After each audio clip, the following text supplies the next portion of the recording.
नमस्कार।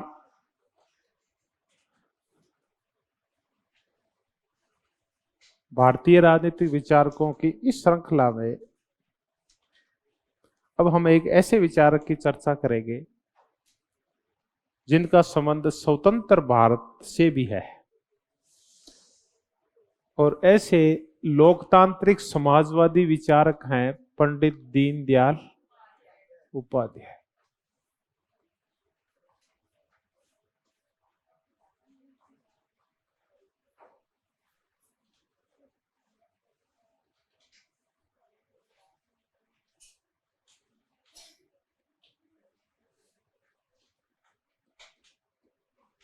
उन्नीस सौ 16 से लेकर 1968 तक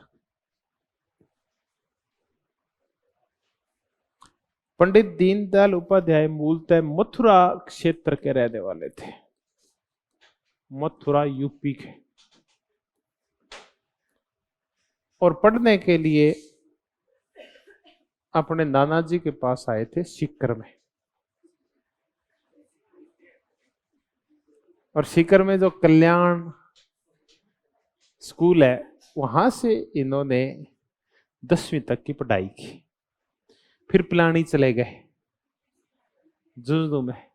बिट्स तो नहीं गए, झुंझुनू में कोई और स्कूल था, वहां से इन्होंने फिर पहले आजकल 12th बोलते, उस टाइम क्या बोलते थे इसको, इंटरमीडिएट बोलते थे।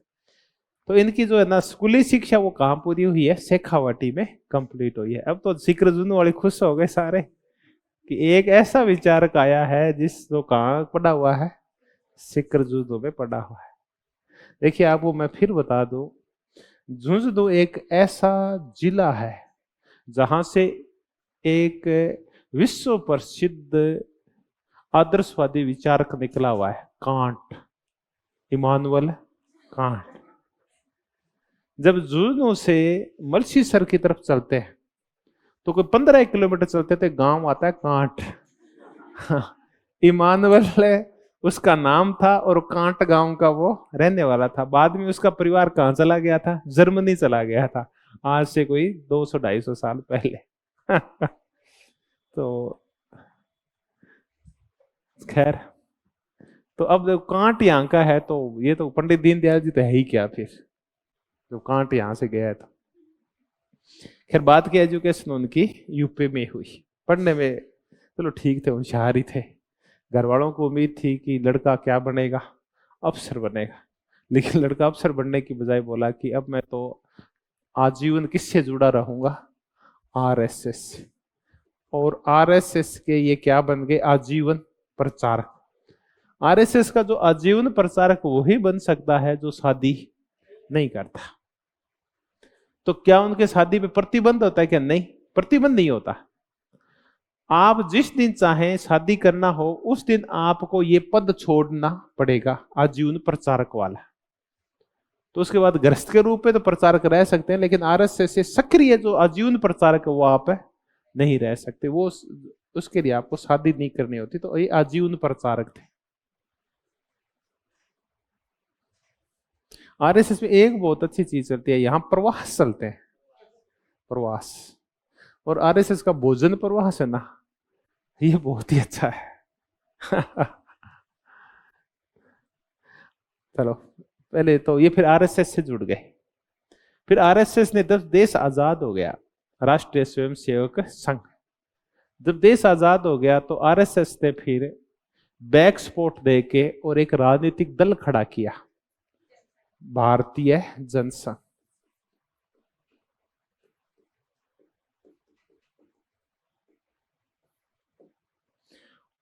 और ये बात है 1951 की। अब इसका जो अध्यक्ष बनाया गया वो बनाया गया श्यामा प्रसाद मुखर्जी को। ये बंगाली थे। एक इसके बड़े नेता थे बलराज मधोक। तो श्यामा प्रसाद मुखर्जी को अध्यक्ष बनाया गया और संगठन मंत्री बनाया गया पंडित दीनदयाल जी उपाध्याय को, संगठन मंत्री इस पार्टी का, भारतीय जनसंघ का। तो संगठन मंत्री के बाद इनको जनरल सेक्रेटरी बना दिया गया। क्या बना दिया गया? महासचिव या ये क्या बोलते हैं उसको, उस पद पे ये पहुंच गए। इनका पद नाम इनके अलग होते हैं थोड़े से पद नाम, उस पद पे पहुंच गए। और बाद में 1967 में इनको बना दिया गया, दीनदयाल जी उपाध्याय को भारतीय जनसंघ का अध्यक्ष बना दिया गया। अब ये अध्यक्ष कोई महीने डेढ़ एक में नहीं रहे थे कि ये यूपी में मुगल सराय एक रेलवे स्टेशन है, वहां कहीं यात्रा के लिए गए होंगे या वो यात्रा के लिए रेल में आ रहे होंगे कि वहां मुगल सराय स्टेशन पे इनकी क्या कर दी गई, इनकी हत्या कर दी गई। वहां इनकी डेड बॉडी मिली। तात्कालिक रूप से बहुत बड़ा बवाल मचा। तो YV चंद्रचूड़ एक कमीशन बैठा है इनकी मौत की जांच करने के लिए।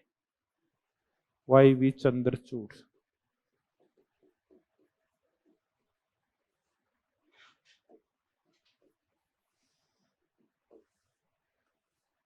बाद में इसकी जांच रिपोर्ट में देख नहीं पाया कि इनकी मौत के पीछे के कारण क्या थे।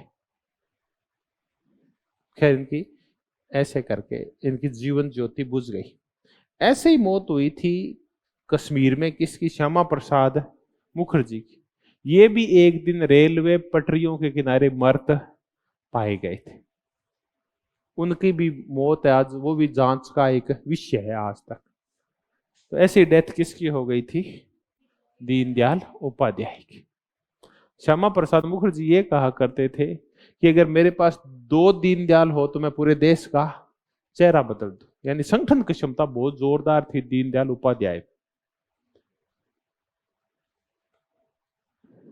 ये ना बहुत ही टिपिकल काम होता है, क्या काम करना, संगठन तैयार करना। और ये RSS वालों में ये बहुत अच्छी क्षमता होती है संगठन तैयार करने की। इसके लिए ना बहुत त्याग करना पड़ता है और बड़ा डेडिकेटेड रहना पड़ता है, बहुत यात्राएं करनी पड़ती है और बहुत ही लो स्टैंडर्ड का रहना पड़ता है इसमें। और हर चीज ना आपको दूसरों पे निर्भर रह के करनी पड़ती है, तब संगठन तैयार होते हैं। अब तो क्या हुआ है कि सत्ता में आ गई है बीजेपी, तो अब तो क्या है कि RSS को इतना जोर नहीं आता संगठन प्रचार में। लेकिन जब एंटी सरकारें होती है या जब आपकी जो हिंदुत्व का भाव नहीं हो रहा होता है, तब संगठन को जिंदा रखना बहुत ही टेढ़ी खीर होती है। और ऐसे में इन्होंने तो अपना राजनीतिक दल तक खड़ा कर दिया, जनसंघ। खैर अब अपन करते हैं इस जनसंघ और इसकी चर्चा कर लेते हैं, फिर बाकी बातें एक बार दीनदयाल जी की बातें बाद में कर ले। अब हमारे पास चर्चा करने के लिए 2-3 शब्द आ गए। एक तो आ गया है RSS, एक आ गया भारतीय जनसंघ और एक आ गई है भारतीय जनता पार्टी। फिर आगे चर्चाएं करते हैं। हम भारतीय विचारकों को करते करते भारतीय राजनीति को करते लग गए। RSS एक प्रेशर ग्रुप है, दबाव समूह है। 1925 नागपुर एक डॉक्टर थे, डॉक्टर हेडगेवार, बल्लीराम हेडगेवार। इन्होंने इसकी स्थापना की थी। इसकी स्थापना इसलिए की थी कि जो हिंदू युवा हैं उनमें का चरित्र विकास किया जा सके। हिंदू युवाओं का चरित्र विकास, उनमें अनुशासन का विकास किया जा सके और उनमें राष्ट्र धर्म का विकास किया जा सके।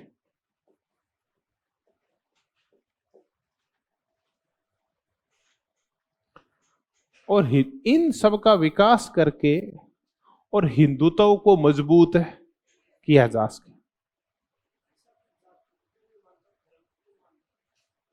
देखिए ये कहते हैं कि अगर हम जातियों को मानेंगे ना तो समाज में क्या पैदा हो गई, फूट पैदा हो गई। और इससे जो है ना एक बड़ा आधार तैयार करने में मुश्किल आएगी। मुश्किल ऐसे आती है कि ईसाई और मुस्लिम हैं, ये जातियों में बंटे हुए नहीं है। तो मुस्लिम का तात्पर्य सारे मुस्लिम क्या होते हैं, एक होते हैं। जब आप सारे ही एक है तो आप पहले से क्या हो जाते हैं, ताकतवर हो जाते हैं और आपस में लड़ते नहीं है। जब आप जातियों में बढ़ जाते हैं तब आप अपनी पहचान है वो जातीयता की प्राप्त कर लेते हैं। आप छोटी पहचानों के लिए लड़ने लगते हैं और आप कमजोर हो जाते हैं। तब ये क्या करते हैं, आपकी छोटी पहचान को समाप्त करके आपको किससे जोड़ देते हैं, बड़ी पहचान से जोड़ देते हैं, ताकि अब हिंदू धर्म के अंदर झगड़े नहीं हो और इसे धर्म क्या हो जाए, मजबूत हो जाए। तो ऐसा करके ये काम करते हैं। अब आ गया आरएसएस। इसके लिए हेडगेवार जी ने क्या बनाया था, आरएसएस खड़ा किया था। शुरुआत में इन्होंने किसी भी राजनीतिक दल का कोई समर्थन नहीं किया। यह दरअसल एक सामाजिक समूह था जो समाज में सुधार के लिए और युवाओं को सही रास्ता दिखाने के लिए खड़ा किया गया था। धीरे धीरे इसमें जैसे जैसे संगठन बढ़ता गया, इसमें राजनीतिक रुझान भी पैदा होते गए, लेकिन आज भी स्पष्ट रूप से स्वीकार नहीं करते कि हमारे राजनीतिक रुझान हैं। आज भी इनका ये कहना है कि हम तो समर्पित है, वो किसके लिए है, राष्ट्र सेवा और समाज सेवा के लिए समर्पित है, हमें राजनीति से कोई सीधा तात्पर्य नहीं है। लेकिन हमें पता है कि पहले ये इसका बैकसपोर्ट किया करते थे और अब ये भारतीय जनता पार्टी को बैकसपोर्ट करते हैं। तो फिर आरएसएस ने हिंदू राष्ट्र और हिंदुत्व को बढ़ावा देने के लिए एक राजनीतिक दल खड़ा किया अपनी विचारधारा को आगे बढ़ाने के लिए। वो कौन सा था, भारतीय जनसंघ। ये बना 1951 में श्यामा प्रसाद मुखर्जी के अध्यक्ष में, जिसके बाद में अध्यक्ष है पंडित दीनदयाल उपाध्याय। ये संगठन है ना, कई राज्यों में ठीक काम किया, ये पार्टी ठीक काम करती थी, कई पद भी जीते इसने। लेकिन दिक्कत तब आई जब क्या हुआ, 1975 आया। 1975 में जब इंदिरा गांधी की इमरजेंसी आ गई तो इसके अधिकांश नेताओं को पकड़ के कहां ठोक दिया गया, जेल में ठोक दिया गया। और इस पार्टी के बाकी पार्टी के नेताओं को भी जेल में डाल दिया गया। जब 1977 में चुनाव की घोषणा हुई तो जेपी नारायण ने सबको बुलाया कि अलग अलग लड़ोगे ना तो फिर जीत नहीं पाओगे, तो आप सब क्या हो जाओ, एक हो जाओ। तब ये सारे एक पार्टी गठित कर ली और ये डिसोल्व कर दिया गया। कौन सा, भारतीय जनसंघ डिसोल्व कर दिया गया। इसका तात्पर्य ये है कि अब ये पार्टी वजूद में नहीं है। ये सारी पार्टियां, 4-5 पार्टियां थी, उन्होंने अपना अपना नाम खत्म करके और एक नई पार्टी बना ली। कौन सी, जनता पार्टी। और ये उसमें विलित हो गई। मैंने इस गलती से एक शब्द गलत हो गया, विजय नहीं, विलित हो गई, उसके अंदर मिल गई है। तो फिर भारतीय जनसंघ था, ये 1977 में किस में मिल गया, जनता पार्टी में। अब बताओ ये जनता पार्टी कौन सी है, मोरारजी देसाई जिसके प्रधानमंत्री थे, ये वाली है वो जनता पार्टी। ये जनता पार्टी बन गई। अब इस जनता पार्टी में बाद में फूट पड़ गई। चौधरी चरण सिंह जब बना प्रधानमंत्री, उस टाइम फूट पड़ी जनता पार्टी में। एक तो दूसरी, ये जो अटल बिहारी और लाल कृष्ण आडवाणी थे, तो इन लोगों से बाकी जो धड़ा था जनता पार्टी में, 4-5 दल इकट्ठे हुए थे। समाजवादी पार्टियों का मुख्य धड़ा था ये, समाजवादी पार्टियों का, ठीक है। या फिर उसमें थे मोरारजी देसाई थे, ये कांग्रेस ओ के थे, ऑर्गेनाइजेशन वाली जो कांग्रेस थी उसके थे ये, तो मोरारजी और ये सारे। तो कांग्रेस का एक धड़ा जो इंदिरा से नाराज होके और 1969 में जो अलग हुआ था, एक तो वो धड़ा, और दूसरा ये भारतीय जनसंघ और कुछ समाजवादी पार्टियां। तो कांग्रेस, टूटी हुई कांग्रेस, उसके बाद समाजवादी पार्टियां, और उसके बाद भारतीय जनसंघ, इनसे मिलकर बनी थी जनता पार्टी।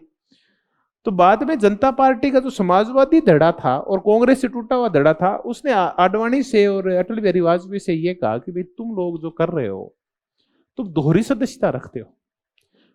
तुम्हारी पार्टी तो जनता पार्टी जो सेकुलर पार्टी है, और तुम्हारा संगठन है वो कौन सा है, जो एक दक्षिणपंथी संगठन है, ठीक। तो आप दोनों को सदस्य नहीं रह सकते। इनका तर्क था कि आप बताओ, कोई भी एक शर्त ये होती है कि आप संगठन होंगे तो कितने के भी सदस्य बन सकते हैं। पार्टी आपकी क्या होनी चाहिए, आप सदस्य आप एक ही पार्टी के रहेंगे, दबाव समूह आपके बहुत सारे हो सकते हैं। आप जब शिक्षक बन जाओगे तो आप शिक्षकों के दबाव समूह होगा, जिस जाति की होंगे उस जाति दबाव समूह में शामिल हो जाओ, जिस गांव के होंगे उस गांव में, जिस भाषा बोलते उस भाषा के समूह में शामिल हो जाओ। लेकिन राजनीतिक दल कितना होता है, एक होता है। वो बोला कि इससे क्या फर्क पड़ता है कि हम कौन से दबाव समूह से जुड़े हुए हैं, मुद्दा यह है कि हम जुड़े हुए किससे हैं। वो बोला दोहरी सदस्यता नहीं, या तो तुम आरएसएस से जुड़ लो और या तुम जनता पार्टी से जुड़ लो। तो फिर अटल बिहारी ने, इन लोगों ने क्या किया, लाल कृष्ण आडवाणी जैसे लोगों ने पार्टी छोड़ दी और फिर एक नई पार्टी बनाई। कौन सी, भारतीय जनता पार्टी, और ये बनाई थी 1980। तो ऐसे करके हमने आरएसएस की चर्चा कर ली, भारतीय जनसंघ की चर्चा कर ली और भारतीय जनता पार्टी की। तो भारतीय जनता पार्टी है, ये दरअसल किसका प्रतिनिधित्व करती है? भारतीय जनसंघ का। भारतीय जनसंघ क्या हुआ था 77 में, किस में मिल गया था? जनता पार्टी में मिल गया था। ठीक, अब हम वापिस आ जाते हैं किस पे? पंडित दीनदयाल जी उपाध्याय के ऊपर।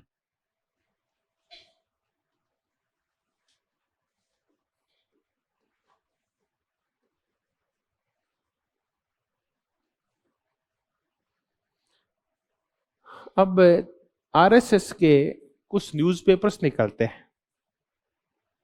एक निकलता है पांचजन्य के नाम से, वो तो निकलता है, वो तो मैंने भी पढ़ा है, लेकिन बाकी दोनों नहीं पढ़े। एक राष्ट्र धर्म के नाम से निकलता है और एक स्वदेश के नाम से। इनकी मैगजीन्स हैं ये।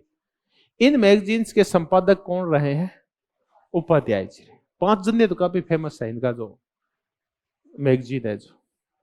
उसके बाद उन्होंने लिखा था अखंड भारत क्यों। एक इनकी पुस्तक है द टू पॉलिसीज,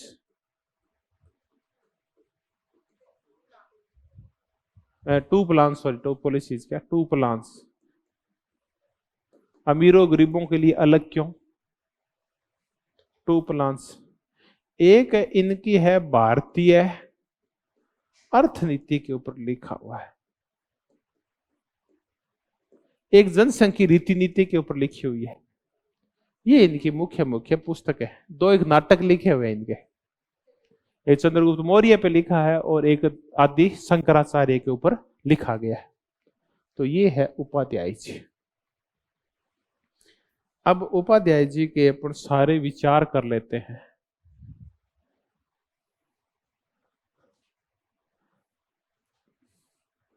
पहले उपाध्याय जी के करते हैं आर्थिक विचार कि इनकी अर्थनीति के बारे में राय क्या है या आर्थिक नीति क्या है। तो अर्थनीति समझने से पहले मैं आपको ये बता दूं कि हम इनको जो शामिल करते हैं वो काय में करते हैं? लोकतांत्रिक समाजवाद में शामिल करते हैं। जब आप पुस्तकें पढ़ोगे राजस्थान बोर्ड की जो बीजेपी के समय लिखी गई थी, पॉलिटिकल साइंस की पुस्तक, उनमें दीनदयाल उपाध्याय जी को कहां शामिल किया गया? लोकतांत्रिक समाजवादियों में शामिल किया गया है।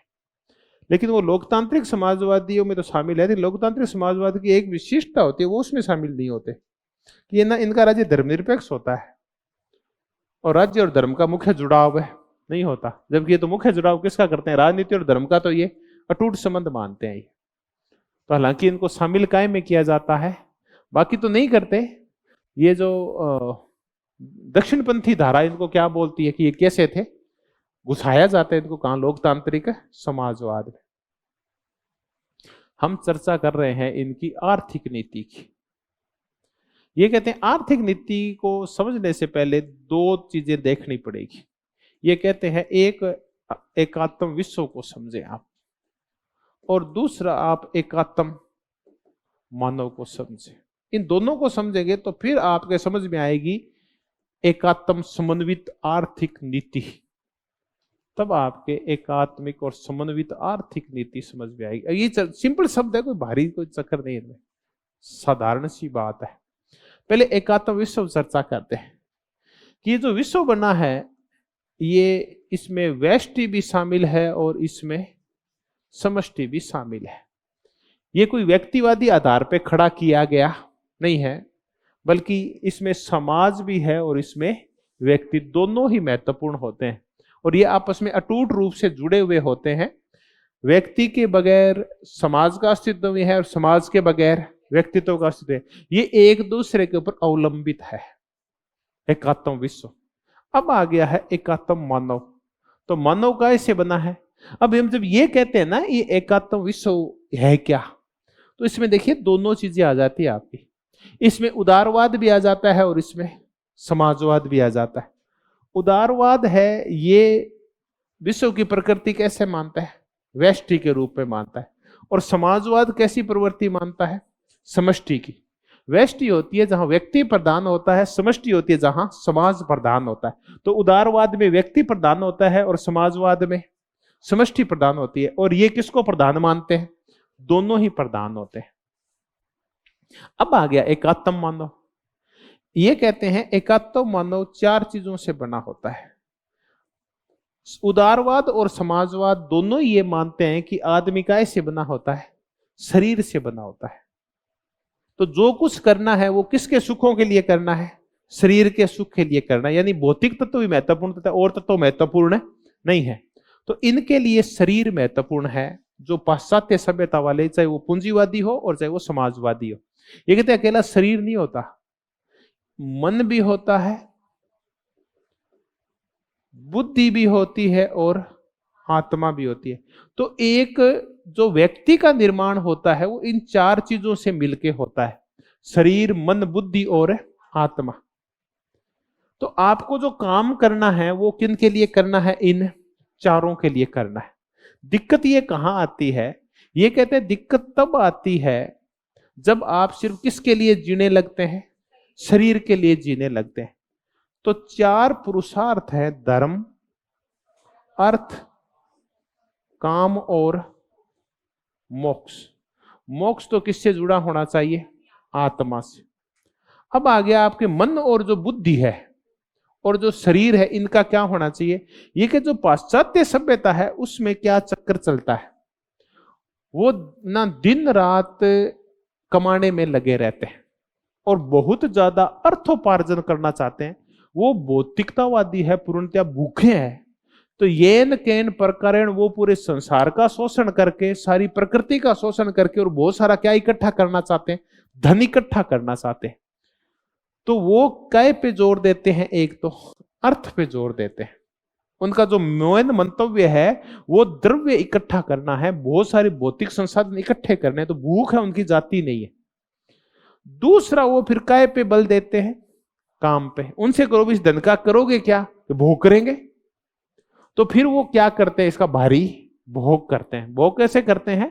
कि फिर वो बड़ा घर बनाते हैं, फिर बड़ी बड़ी गाड़ियां लाते हैं, फिर वो शराब पीते हैं, फिर उसका व्यर्थ में खर्च करते हैं, उसका बड़े बड़े क्रूज खरीद के लाते हैं, जहाज बनाते हैं, उनका हवाई जहाज लेके आते हैं।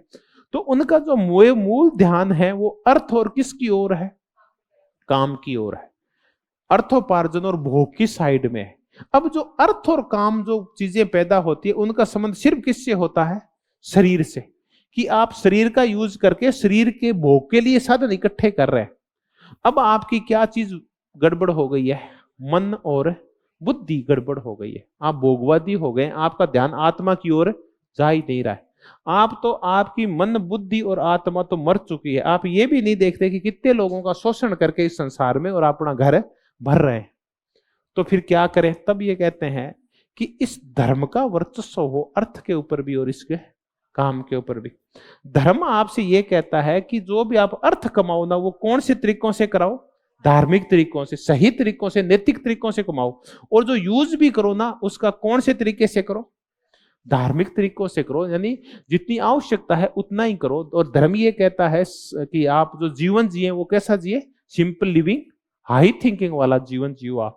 तो ये कहते हैं कि इन चारों पुरुषार्थों का जब तक समन्वय नहीं होगा तब तक आपकी आर्थिक नीति भी ठीक नहीं होगी। तो ये कहते हैं कि एक संसार में अगर अच्छा संचालन करना हो तो न तो हो धर्म का अभाव और न हो अर्थ का अभाव। अगर ये दोनों ही अभाव हैं तो संसार नहीं चल पाएगा। हमारा जो पूरा जोर है वो किसके ऊपर है? अर्थ का अभाव दूर करने के ऊपर है। कि इसको अभाव को दूर कर देंगे तो बाकी समस्याओं का समाधान अपने आप ही हो जाएगा। ये कहते हैं कि जरूरी है, ये अभाव दूर करना जरूरी है। अगर अर्थ का अभाव दूर नहीं हुआ तो आप चोर, डाकू, लुटेरे, हिंसक और नैतिक चरित्र पतन वाले हो जाओगे, क्योंकि आप पैसे के लिए कुछ भी कर सकते हो। तो अर्थ का अभाव भी जरूरी है। लेकिन आपने अर्थ कमा लिया और क्या गायब हो गया? धर्म गायब हो गया। तब आप अनैतिक हो जाओगे, आप हिंसक हो जाओगे और अच्छे बुरे का आप ज्ञान भूल जाओगे। तो देखिए दोनों चीजें एक साथ चलनी चाहिए। धर्म भी चलना चाहिए और अर्थ भी चलना चाहिए। धर्म का तात्पर्य है यहां सद्गुण, मान लीजिए आप या फिर हिंदू धर्म के द्वारा बताए गए वो नैतिक रास्ते जिन पे चल के आप अपने जीवन को संवार सकते हो। अब कौन से रास्ते हैं कि भाई हो तो कैसा हो, फिर राम लक्ष्मण जैसे हो, ठीक है, पिता और पुत्र के संबंध कैसे हो, दशरथ और जैसे हो, पारिवारिक संबंध कैसे हो, जैसे राम और किसके थे, सीता के थे। तो ऐसे संबंधों के जवाब से ऐसे धर्म, ये है धर्म हमारे, इसके अकॉर्डिंग अपने को ये रोल मॉडल है हमारे, ऐसा जीवन जीना है। तो ये है इनकी कौन सी नीति, अर्थनीति। अब ये कहते हैं कि इस अर्थनीति में जो होगा वो क्या होगा, अब अंत्योदय होगा। जब हम कहते हैं ना अंत्योदय होगा, तब हम कहते हैं कि ये कौन है, समाजवादी है। अंत्योदय का तात्पर्य होता है अंतिम आदमी का उदय, लास्ट व्यक्ति का उदय करना, उसको आगे बढ़ाना। और ये प्लान है, ये जुड़ी हुई किससे है, ये जुड़ी हुई है, गांधी ने इसके लिए किस शब्द का प्रयोग किया है, सर्वोदय का, सबका उदय। और इसी से जुड़ा हुआ एक विचार है अनटू द लास्ट, अनटू, इसी से गांधी ने सर्वोदय लिया है, unto the last. Unto the last एक ब्रिटिश विचारक है जॉन रस्किन। ये कहते हैं चाहे नाई हो और चाहे वकील हो, सबके कार्य की इज्जत बराबर होनी चाहिए, काम कोई छोटा बड़ा, और सबकी गरिमा समान होनी चाहिए। इसी से सबका उदय निकला है, और इसी से क्या निकला है, अंत्योदय निकला है। तो ये अंत्योदय का कंसेप्ट था, इस नाम से एक बहुत अच्छी प्लान 1970 में चलाई थी भैरव सिंह जी शेखावत ने, अंत्योदय के नाम से। ये अंत्योदय क्या है, पहले तो इसको समझ लेते हैं। तो इनका एक बहुत ही फेमस डायलॉग है, दीनदयाल जी उपाध्याय का एक कोट है इनका। वो ये कहते हैं कि अगर आपको अर्थनीति का पता करना है और आर्थिक विकास का पता करना है, तो आप समाज के ऊपरी तबकों की ओर मत देखो, बल्कि समाज के अंतिम आदमी की ओर देखो। उससे पता चलेगा कि आपके देश की आर्थिक नीति और आर्थिक विकास हुआ है या नहीं हुआ है। हम गड़बड़ क्या करते हैं वर्तमान में, तो हमारी जो आर्थिक विकास का पैमाना है, उस पैमाने में हमने सबसे ज्यादा जो गड़बड़ की है वो किन की बातों के साथ की है, उपाध्याय जी की बातों के साथ की। उपाध्याय जी ने कहा था कि आर्थिक विकास को कहां से नापो, अंतिम आदमी से। और हमने वर्तमान में डिसाइड कर रखा है कि भारत विकास तब करेगा जब ऊपरी 2-4 आदमी क्या करेंगे, विकास करेंगे। ये गड़बड़ हो रखी है। अंतिम आदमी की कोई चर्चा ही नहीं है। अंतिम आदमी की चर्चा तो तब होती जब गरीबी के आंकड़े और बेरोजगारी के आंकड़े बाहर आते। वो आंकड़े तो क्या हो गए हैं, वो तो गायब हो गए हैं। तो इन्होंने कहा था कि ऐसी अर्थनीतियां मत बनाओ। तो अंतिम आदमी का उदय इनका मेन उद्देश्य है। इसको कौन सी प्लान बोलते हैं हम, अंत्योदय। इसका तात्पर्य है कि अब प्रत्येक व्यक्ति है, उसकी मूलभूत आवश्यकताएं हैं, रोजी रोटी, कपड़ा और मकान, ये पूरी होनी चाहिए। तब हम कहते हैं कि ये है, ये किसका समर्थन करते हैं, समाजवाद का, जहां ऊंच नीच का भेद नहीं होता और जहां प्रत्येक व्यक्ति की आवश्यकताएं पूर्ति की जाती है। यहां सिर्फ समाज के अमीर तबके को नहीं देखा जाता, बल्कि प्रथम ध्यान तो रखा जाता है वो किस तबके का, वो गरीब और अंतिम व्यक्ति का रखा जाता है। इसी से क्या पैदा हुआ है, अंत्योदय पैदा हुआ है। तो ये है उपाध्याय जी का कौन सा विचार, अंत्योदय का विचार। अब ये अर्थनीति कैसी बननी चाहिए, अब इन्होंने बता दिया अंतिम आदमी का उदय करना है, धर्म का अभाव भी नहीं हो, अर्थ का अभाव भी नहीं हो, ठीक है, ये पूरे संसार है, इसको एक मानो, आदमी को सिर्फ शरीर मत मानो, उसको भौतिक तत्व मत मानो, बल्कि उसको मन, बुद्धि और आत्मा के रूप में भी स्वीकार करो, व्यापक रूप में स्वीकार करो। आदमी सिर्फ एक तत्व से नहीं बनाता, ये इन 4 तत्वों से मिलकर बना होता है। अब हम इनकी अर्थनीति की चर्चा कर लेते हैं कि ये क्या कहते हैं अर्थनीति के बारे में। तो अपन इनकी अर्थनीति करते हैं।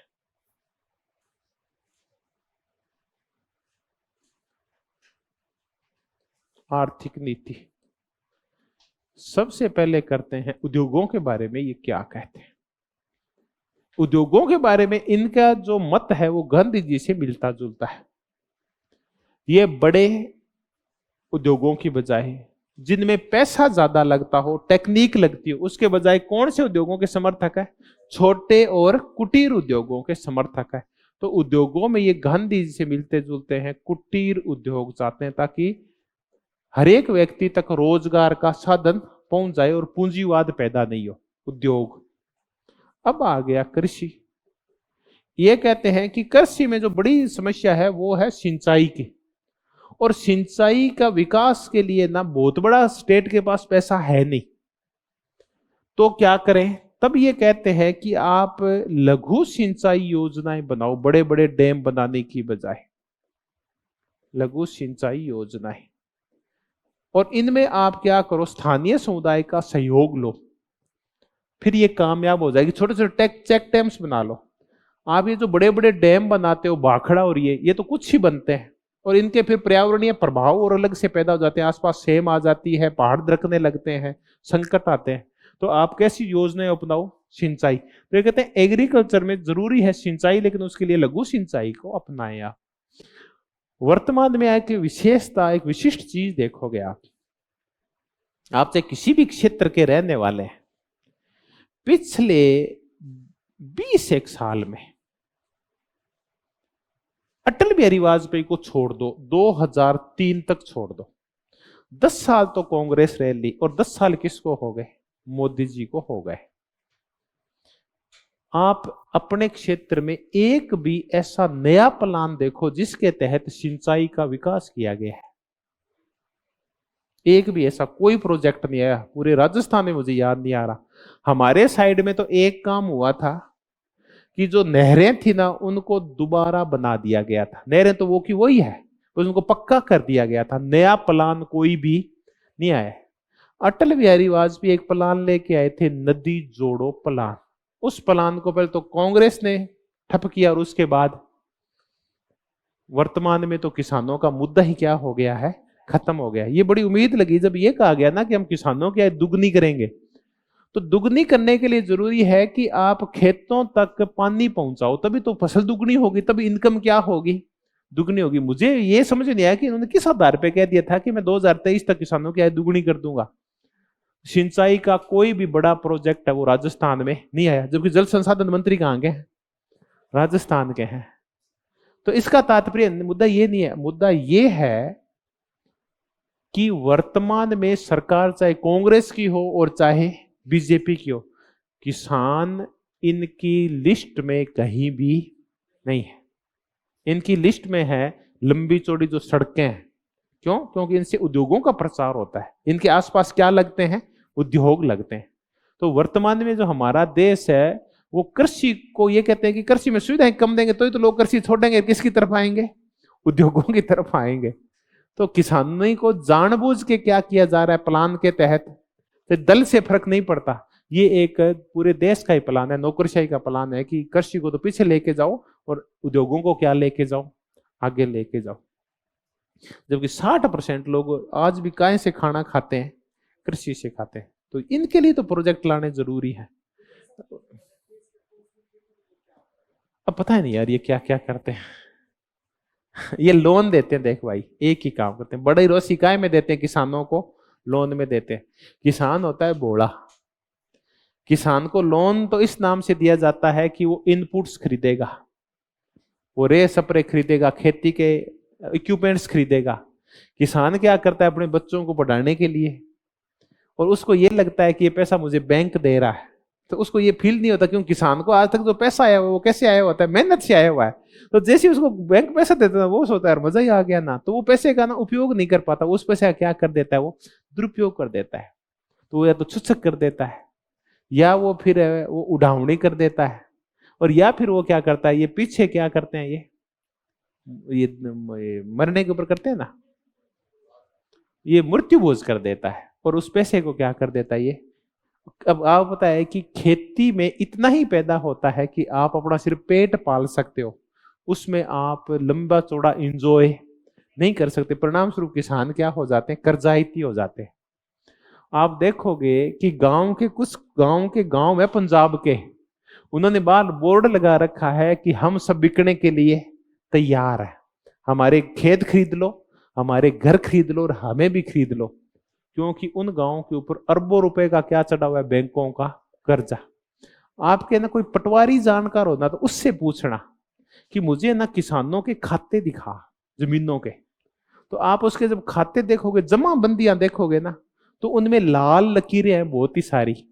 लाल जो मैनुअल एंट्री होती है ना, वो लाल पेन से होती है। जैसे ही कोई किसान किसी बैंक से कर्ज लेता है तो उसकी जमाबंदी में ब्याज लोन की एंट्री की जाती है, वो लाल पेन से की जाती है। मैनुअल एंट्री, कंप्यूटर वाली नहीं, हाथ वाली, वो लाल पेन से होती है। तो आप देखोगे कि सभी किसानों के खाते क्या मिलेंगे आपको, लाल मिलेंगे। तो ये पैसा देते हैं और ज्यादा कुछ नहीं करते। फिर बैंक क्या करते हैं बताओ? मैंने इस लोन के ऊपर इतना बड़ा घोटाला देखा है, आप पूछिए मत। मैं एक मजेदार कहानी सुनाता हूं आपको। देखो, सरेआम हो रहा है और हम देख रहे हैं। आपने बैंक से लोन ले लिया, अब आपके ऊपर लोन हो गया, वो चुका नहीं पा रहे, आप चुका नहीं पा रहे हैं, तो बैंक आपको नोटिस भेजता है कि आप बैंक का कर्जा उतारिए। आप अपने आप को असमर्थ महसूस करते हैं, असमर्थ महसूस करते हैं, तब आपको बैंक तहसीलदार के यहां से एक नोटिस भिजवाता है कि आपने मिस्टर XYZ किसान फलाने बैंक से पैसा लिया था, इतना पैसा आपके उधार बोल रहा है, आपकी जमीन गिरवी रखी हुई है, आपने नहीं चुकाया तो आपकी जमीन को बेच दिया जाएगा। जैसे ये होता है ना, हाथों हाथ बैंक की तरफ से तहसीलदार के खाते में क्या चले जाते हैं, पैसे चले जाते हैं। फिर अगला नंबर आता है SDM का। अब भी किसान ने पैसा नहीं भराया, अगला फिर निकलता है, कई बार कुड़की निकलती है। कुड़की जानते हो आप? जमीन की नीलामी निकलती है। उस दिन किसान की मौत होती है। किसान के और पास कुछ नहीं होता, जमीन उसकी मां होती है। वो ये सोचता है कि जमीन के सारी तो जीता है वो, उसी से उसकी उम्मीद होती है, मैं बच्चों की शादी करूंगा, मैं इस पे हम सब पेट भरेंगे। किसान को और कोई काम आता भी तो नहीं है ना, वे किसान तो फावड़ा चला जानता है और कुछ जानता ही नहीं है। उसको कोई भी चीज है वो उसको टेक्निकल वो तो ज्ञान है ही नहीं उसको कोई, तो करेगा क्या? तो फिर उसकी है ना वो निकलती है कुड़की, उस दिन उसकी मौत होती है। और जिस दिन कुड़की निकलती है उसमें SDM और ये सारे खुश होते हैं, क्योंकि उसमें से कितना एक निश्चित % होता है, कुड़की का एक निश्चित % किसके पास जाता है, SDM के पास। ये लीगली जाता है, लीगली। अब ये बताओ भी SDM के पास या तहसीलदारों के पास लीगली क्या चीज जानी चाहिए, तनख्वाह जानी चाहिए।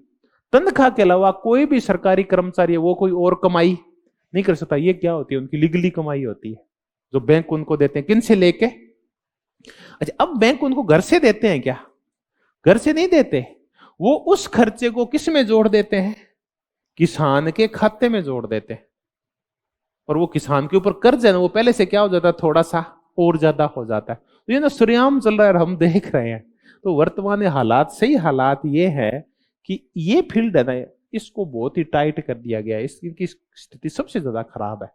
अब खराब इसलिए हो गई है, मुद्दा ये नहीं कि मेहनत नहीं करता, किसान जितनी जी तोड़ मेहनत करता है ना कोई भी नहीं करता।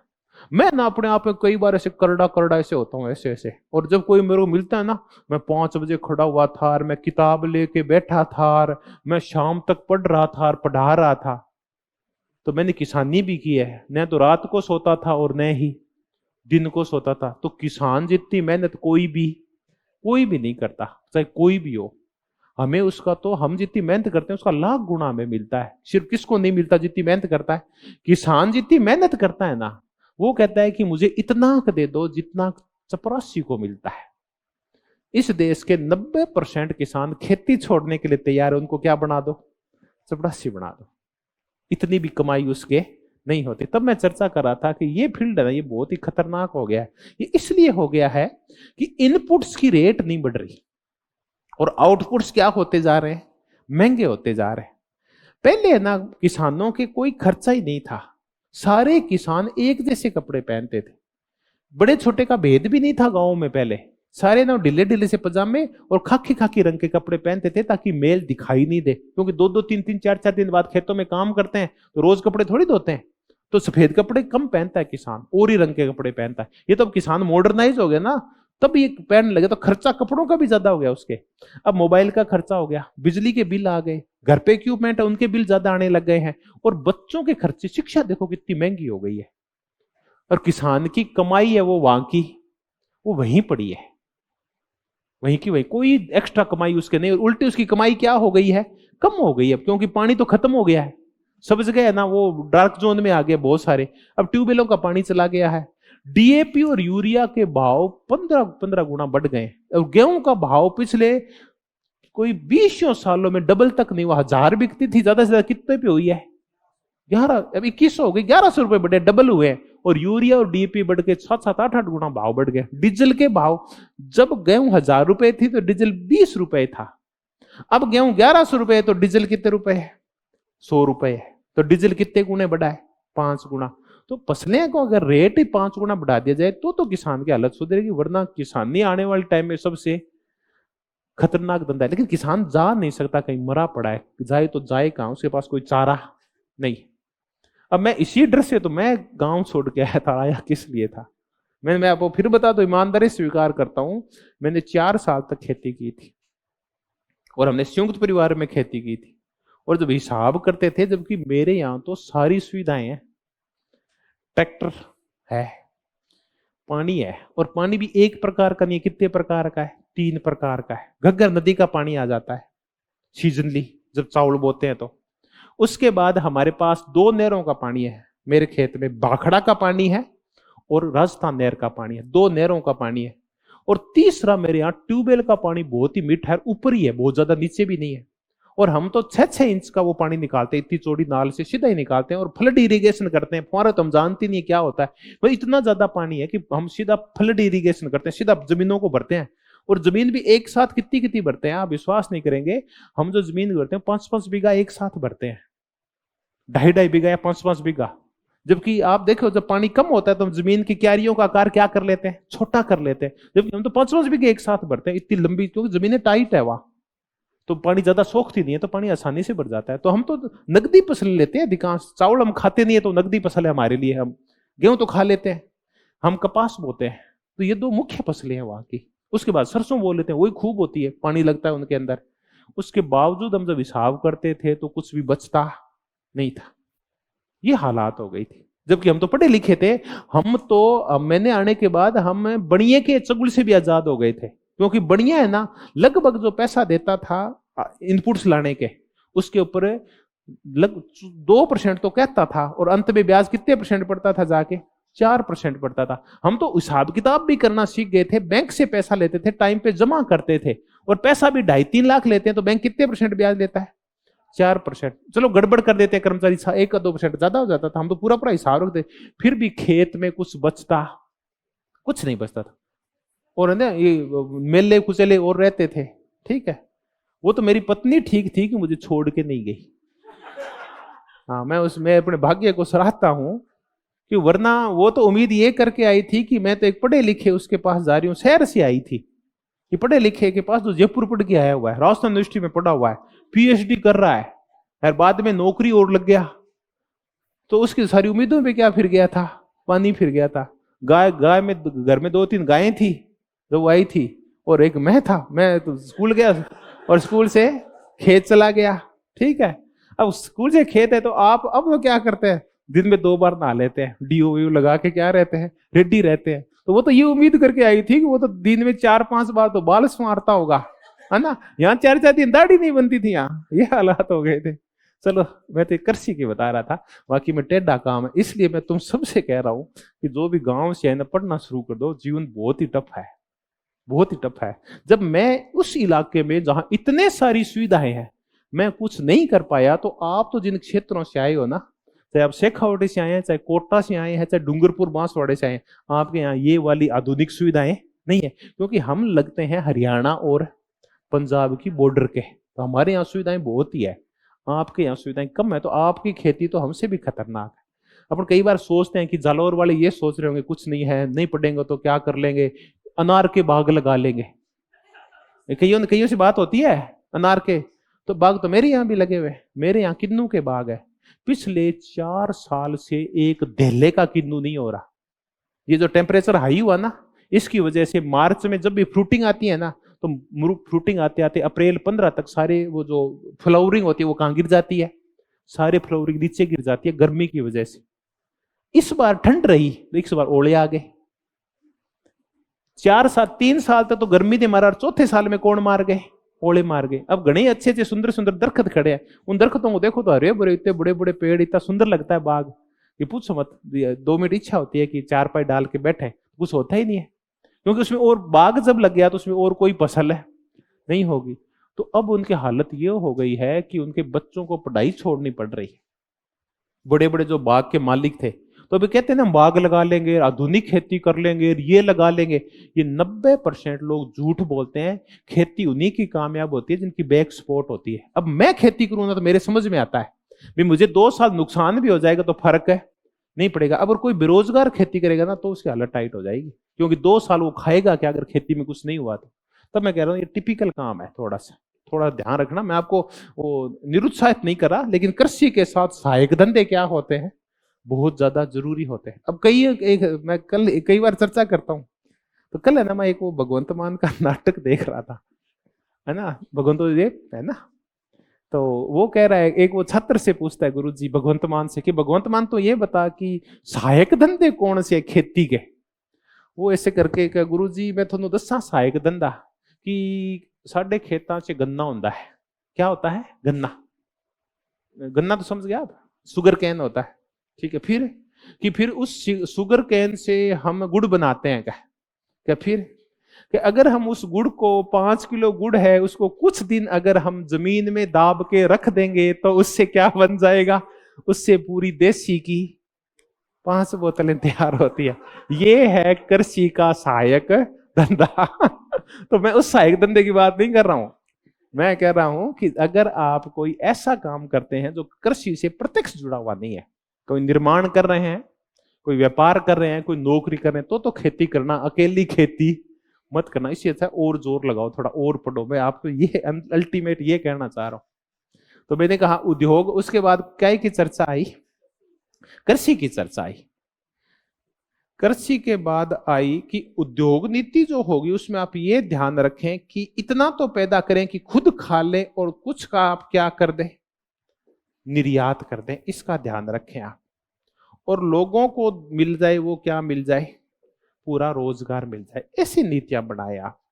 तो उद्योगों में कुटीर उद्योग बढ़ाएं, एग्रीकल्चर में सिंचाई बढ़ाएं, उद्योग नीति में आप निर्यात को बढ़ावा दें, और किसको बढ़ावा दें? आप रोजगारों को बढ़ावा दें। तो ये हमने उपाध्याय जी की एक नीति की है। कौन सी नीति? आर्थिक नीति। अब हम इनके वो विचार करते हैं जिनका संबंध किससे है? राजनीति से।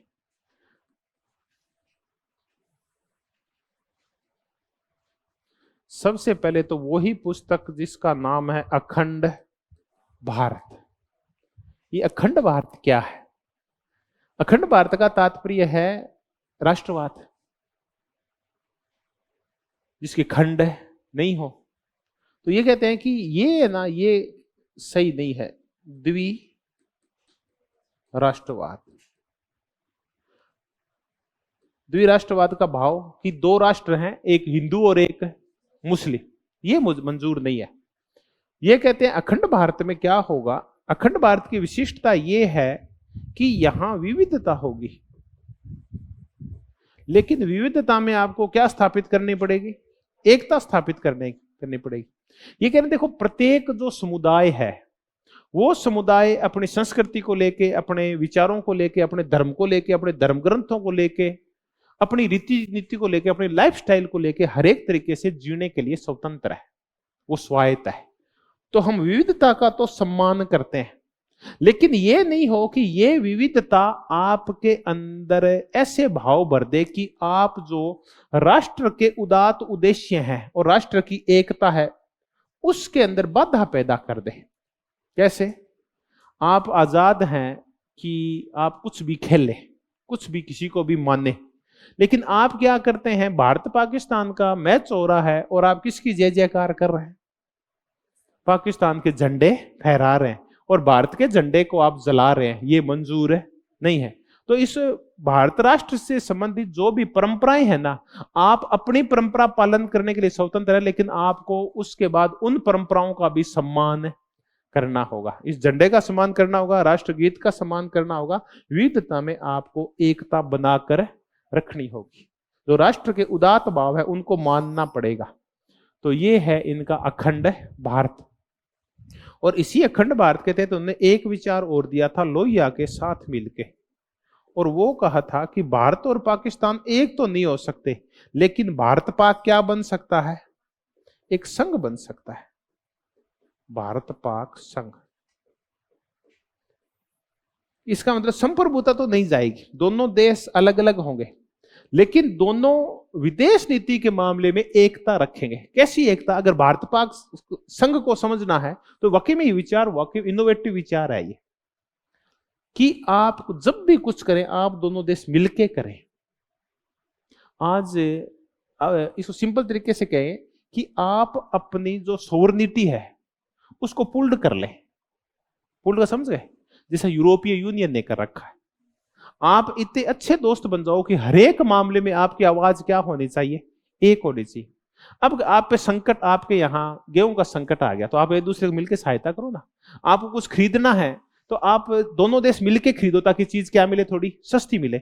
आपको यूरोप को आंखें दिखानी है तो आप अलग अलग आंखें क्यों दिखाओ, आप इकट्ठी आंखें दिखाओ तो दोनों की आवाज एक साथ जाएगी तो वो सशक्त होगी। तो आप क्या बनाएं, भारत और पाक एक महासंघ बना लेंगे, दोनों एक नहीं होंगे, ठीक है, आप अलग अलग रहो, लेकिन विदेश नीति में और विभिन्न मामलों में एक दूसरे की सहायता करें। जबकि हम तो गलती करते हैं, हम तो क्या करते हैं, एक दूसरे का विरोध करते हैं, और इसका नुकसान किसको होता है, दोनों। हम दोनों देश ये किसकी तरह लड़ते हैं, ये बिल्लियों की तरह लड़ते हैं, और अमेरिका जैसे फिर बंदर क्या उठाते हैं, फायदा उठाते हैं, वो तोलते हैं फिर हम दोनों को, वो हम दोनों के हथियार बेच जाते हैं, हमें भी और पाकिस्तान को भी। हमें कहते हैं पाकिस्तान और चीन बर्बाद कर देगा, और पाकिस्तान को डर दिखाते हैं तुझे कौन बर्बाद कर देगा, भारत। तो फायदे में रहते हैं वो यूरोपीय शक्तियां ये करके, और हमारा क्या करती रहती है, शोषण करती रहती है। ये चाहती नहीं है कि भारत पाकिस्तान दोस्त बन जाए। और ऊपर से कौन नहीं चाहता, जनता के पास टाइम नहीं है, जनता तो अपने कामों में उलझी रहती है। हम पेट की लड़ाई लड़े या भारत पाकिस्तान की लड़ाई लड़े, तो हमारे तो दिमाग में हमारे जो सत्ताधीश है वो लड़ाई भरते हैं कि ये हमारा देश है, हमें इसके लिए जीना है। हम तो कहते हैं हमें तो किसके लिए जीना है, हमारे पेट के लिए जीना है, हमें तो वो काम करने दो। नहीं कहते नहीं तुम्हें तो भारत के लिए जीना है, तुम्हें पाकिस्तान के लिए जीना है। तो ये सत्ताधीश अपनी सत्ता में आसानी प्राप्त करने के लिए भारत और पाकिस्तान की लड़ाई का हवा खड़ा करते हैं, बाकी इसकी जरूरत नहीं है इतनी ज्यादा। तो ये था अखंड भारत। अब आपका आ गया है क्या चीज, राष्ट्रवाद। और कैसा राष्ट्रवाद, सांस्कृतिक राष्ट्रवाद। अब वही कि आप का जो राष्ट्रवाद होगा उसके मूल में क्या होगी, आपकी संस्कृति होगी। आप अपने अपनी संस्कृतियां भी मानिए, लेकिन एक जो भारतीय संस्कृति है उसका भी आपको पालन करना होगा। अब आ गया कि राष्ट्रवाद है ये होगा कैसा, तो ये कहते हैं कि ये भौतिक की बजाय कैसा होगा, ये हर्डल की तरह कहते हैं, कैसा होगा, सांस्कृतिक। आप में जो एकता के भाव होंगे वो कहां से पैदा होंगे, तब आप सारे यहां चाहे किसी भी जाति और धर्म के रहते होंगे। अब आप मानिए कि आपका इतिहास एक है, आपका धर्म पुरुष एक है, आपके सुख दुख एक है, आप चाहे किसी धर्म और जाति के हो, तो आप इनको जब एक मानेंगे तब आपके कौन सा पैदा हो जाएगा, सांस्कृतिक राष्ट्रवाद पैदा हो जाएगा। तो ये इनका सांस्कृतिक राष्ट्रवाद है। अब क्या चर्चा चल पड़े कि एक तरफ हो जाए दल और एक तरफ राष्ट्र हो जाए, तो प्राथमिक कौन होता है, ये कि दल की बजाय राष्ट्र प्राथमिक होता है। आप अपने दलीय हितों के लिए राष्ट्र की बलि नहीं चढ़ा सकते। और अंत में हम चर्चा कर लेते हैं इनका एकात्म मानववाद, इंटीग्रेटेड ह्यूमनिज्म। ये एक ही विचार है इनका, मुख्य विचार एकात्म मानववाद। उपनिषदों में और वेदांत में ये भरा पड़ा है एकात्म मानववाद, इन्होंने इसकी अच्छी व्याख्या कर दी है। इंटीग्रेटेड ह्यूमनिज्म कि इस इंटीग्रेटेड ह्यूमनिज्म में क्या क्या होगा। नंबर 1, आप चारों चीजों को साध कर रखेंगे, धर्म, अर्थ, काम और मोक्ष। ठीक है, आप इसमें दोनों चीजें होगी, इसमें भौतिकवाद भी होगा और इसमें अध्यात्मवाद भी होगा।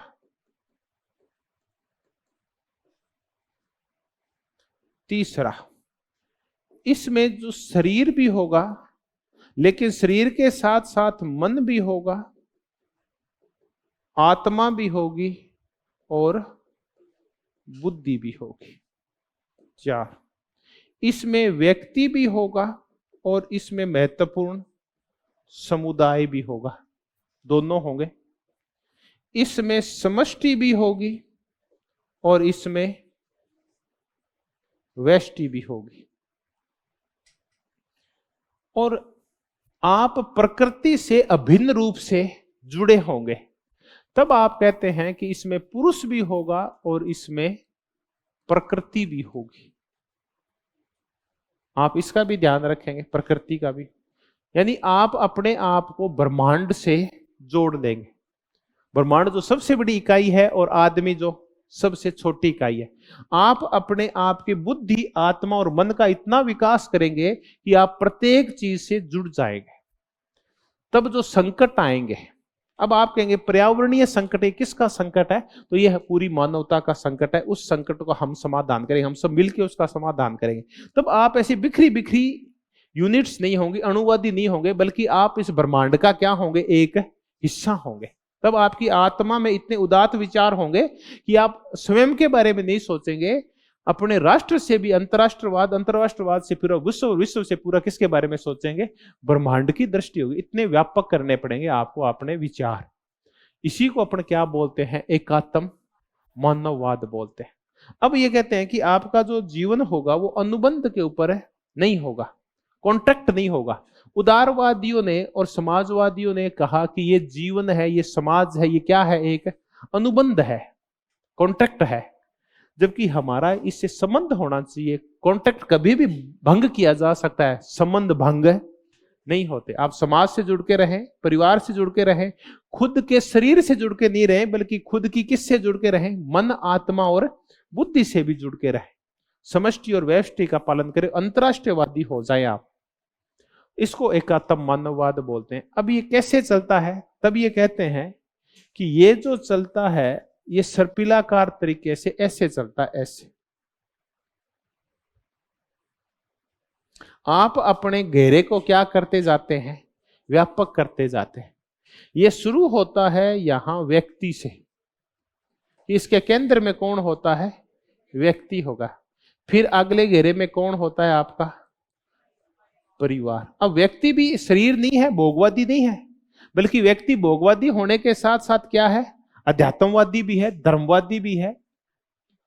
ये है परिवार है। फिर परिवार से आपके समाज आ गया, फिर समाज से आपकी जाति आ गई, फिर आपका राष्ट्र आ गया, फिर पूरा विश्व आ गया, और अंत में क्या आ गया? पूरा ब्रह्मांड आ गया। तो ये चांद, तारे सब अपने से जुड़े हुए हैं। आपकी आत्मा में ये प्रदर्शित होने चाहिए। ये भी आपकी आत्मा को किसी न किसी प्रकार से प्रेरित करते हैं। सूर्य ये बताता होगा कि आत्मा है वो सूर्य की तरह चमकदार हो, उसमें ज्ञान का प्रकाश फैले, वो कभी थके नहीं। आपका शरीर है वो कभी रुके नहीं, ऊर्जावान रहे। चंद्रमा से ऐसे जुड़ जाओगे आपकी, ये जो चंद्रमा है ये आपको शीतलता और क्रोध और अहिंसा, क्रोध से दूर रहना और अहिंसक होना और प्रेम करना सिखाता है चंद्रमा। तो कोई न कोई चीज है ब्रह्मांड की, वो आपसे प्रत्यक्ष या अप्रत्यक्ष रूप से जुड़ी हुई है। ये कोई भोग की वस्तु नहीं है सारी, जितने भी संसाधन है प्रकृति में, बल्कि ये हम सब के कल्याण के लिए बने हुए। तो आप भी जिए और औरों को भी जीने दें। अब क्या होगा? अब आर्थिक लोकतंत्र भी होगा, राजनीतिक लोकतंत्र भी होगा, सामाजिक लोकतंत्र भी होगा, सांस्कृतिक लोकतंत्र भी होगा। सिर्फ आर्थिक लोकतंत्र और संपत्ति के अधिकार से काम नहीं चलेगा। तो इसको वो क्या बोलते हैं? इंटीग्रेटेड ह्यूमनिज्म बोलते हैं, एकात्म मानववाद बोलते हैं। चलिए, तो ये हमने एकात्म मानववाद की चर्चा की। अब दीनदयाल जी उपाध्याय क्या हो गए हैं? ये कंप्लीट हो गए हैं। धन्यवाद, बहुत बहुत धन्यवाद।